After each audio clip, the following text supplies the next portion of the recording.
Саламатсыңарбы достор? Силер менен жаңы жылда көрүшүп жаткандыгыма кубанычтамын. Сабакты баштаардын алдында бир жылмай алалы. Сабагыбыз көңүлдүү өтсүн. Балдар, экранга көңүл бургулачы. Бул сүрөттөрдүн кайсынысы үй жаныбары? Таап алалы. Мышык, карышкыр, коён, түлкү.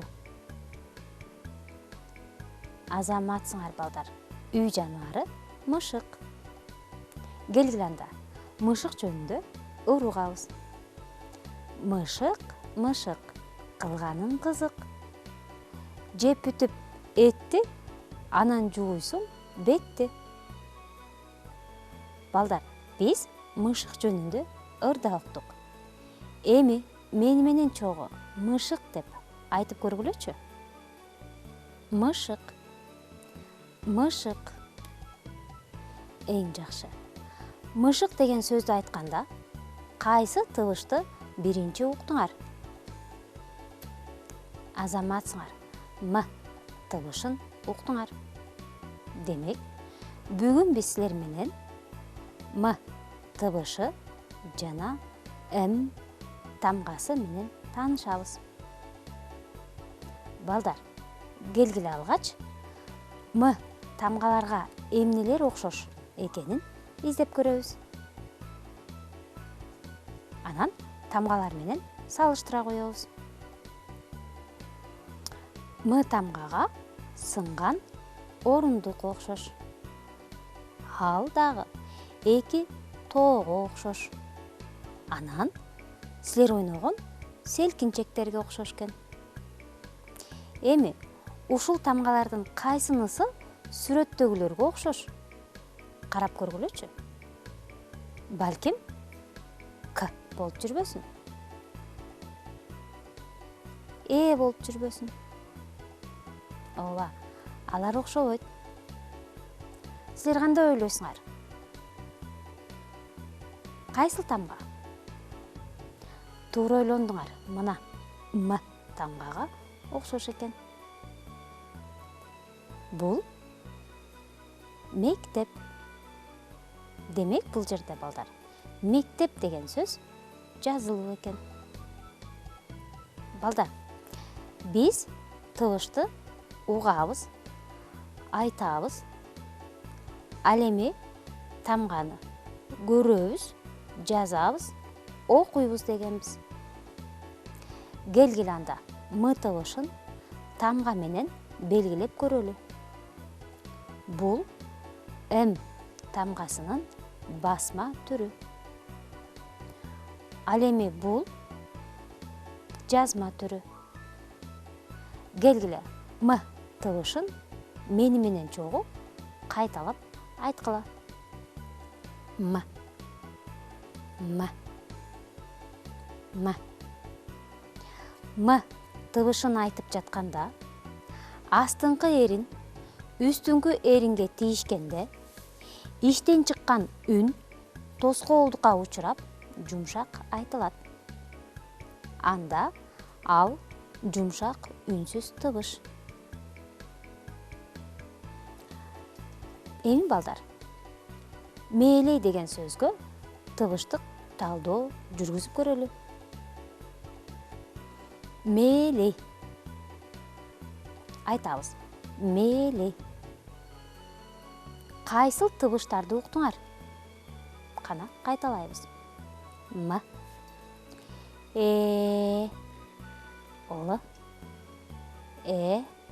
Ый. Балдар, мээлей деген сөздө 5 тыбыш, 6 тамга бар. Мээлей, 2 муун. М тыбышы сөздүн башында кездешти. Кийинки сүрөткө көңүл бурабыз. Бул эмне? Бул маймыл. Маймыл деген сөзгө талдоо жүргүзөлү. Бул сөздө 6 тыбыш, 6 тамга бар. Маймыл эки муундан түзүлдү. М тыбышы сөздүн башында жана ортосунда кездешти. Кийинки сүрөттү карайбыз. Бул жерде алманы көрүп турасыңар. Алма.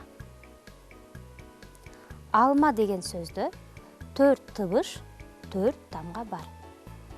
Алма. 2 муун. М тыбышы сөздүн ортосунда кездешти. Келгиле анда М тамгасын катыштырып, муун түзөлү. М а ма, М о мо, М ö мө. Азаматсыңар. Эми мени менен чогуу кайталагыла. Ма, мо, мө. Балдар, ма, мо деген муундарга л тыбышын кошуп айтып көрөлү. Ма, л. Мал болду. Мал, балдар, үй жаныбарлардын жалпы аталышы. Мол. Мол. Мол деген сөз, балдар, көп деген сөздү түшүндүрөт. Азаматсыңар, биз силер менен муундан сөз түздүк.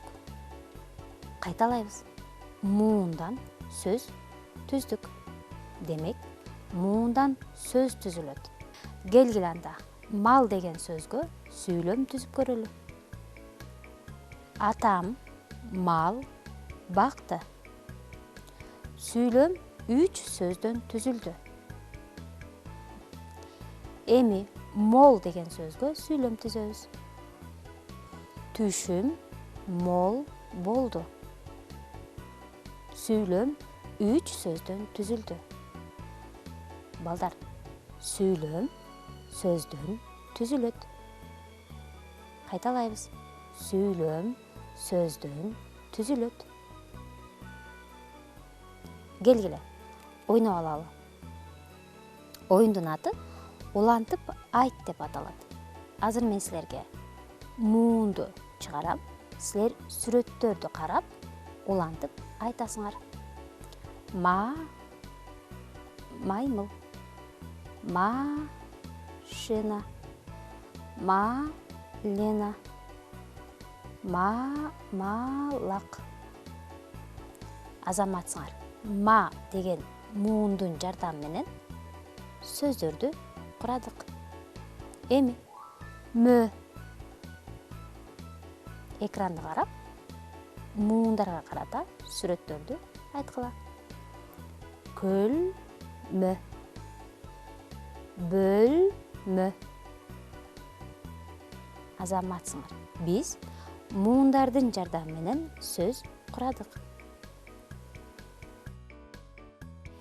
Эми М тамгасынын жазма түрү кандай жазылат?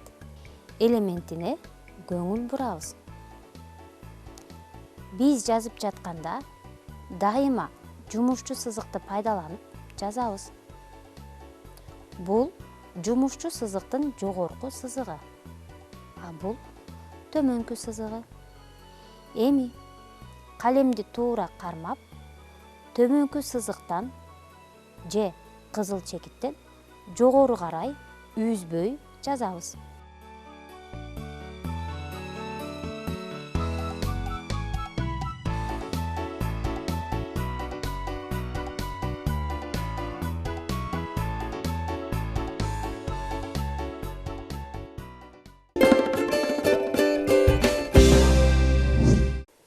Балдар, келгиле анда. Кадимки эле силер жеген кашанын кургагына тамгаларды тартып жазсак болот экен. Анда мен силерге кашага М тамгасын жазып көрсөтөм.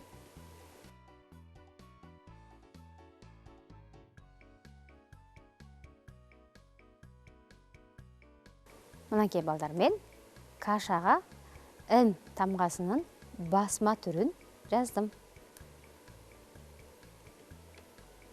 лампочка, лента, лампага экели таяк жетет дейт. Мы кылам деп малабай, экөөнү кошуп кетет дейт.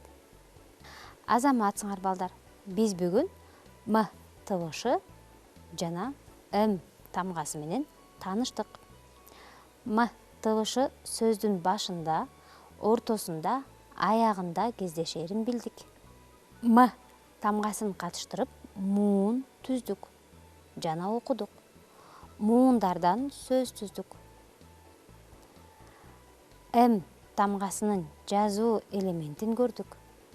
Ушуну менен сабагыбыз аяктады. Саламатта калгыла.